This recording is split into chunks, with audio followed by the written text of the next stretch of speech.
For Junubin today, I will just need to talk about the 62 billion, which is equivalent to $100 million that Bol Mel have approved for his 100-day milestone to reform the economy in South Sudan. First of all, I know that majority of us are happy with the project, and me too. I'm so glad with this project because it will help us to reduce our dependence in the neighboring countries such as Uganda and Kenya in terms of food produce or importing of food products. This is very good. However, the process and the procedure determine the ends, by the way. There is two mistakes that Bol Mel did, and I need you to pay attention and listen to me carefully. The first one is he approved budget or money that is not in the financial fiscal year and was not taken through the parliament for thorough scrutiny.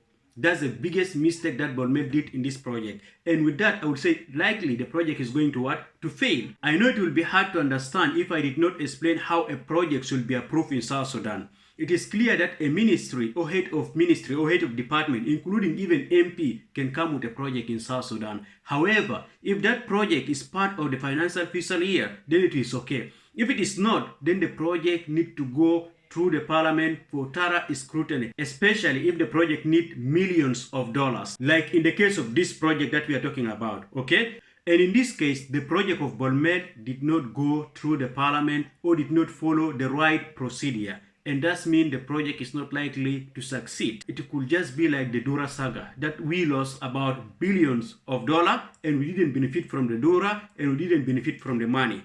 And Bol Mel was part of it, by the way. And the second mistake that Bol Mel did is there is lack of transparency in the project. And whenever there is no transparency, there is no accountability, and you cannot follow anything about that money.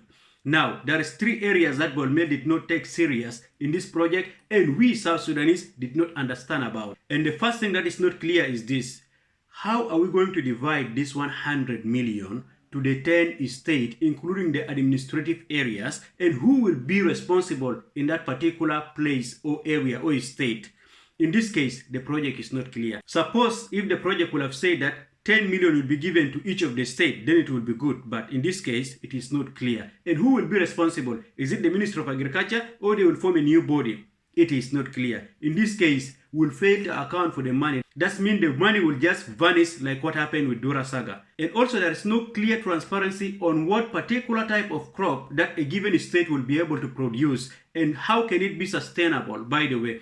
Let me give an example. In the case of Eastern Equatoria that is good at producing maize, maybe it will say they will produce maize in the name of this project, and the sustainability could be maybe by having a maize meal machine that after we have this maize, we can change it to maize flour and then sell it out. And the money that we'll get as a profit, we can be able to reinvest it in producing more maize to have a sustainability plan. But that one is not part of the project. And in the case of Central Equatorial State, we'll say that Mundare are good at producing granules. Let's have that project there, and the sustainability will be based on having the oil producing machine. Then we can invest it there. And of course, in the case of the Western Equatorial State, they are good at producing pineapple. We can also put a factory to produce the pineapple juice, and then we can establish it there. In the case of Barkazal, we can say that we can produce wheat and then have a wheat mill machine, and then we can continue with the project. But in this case, there is no clarity in how this project will be sustainable and what specific crop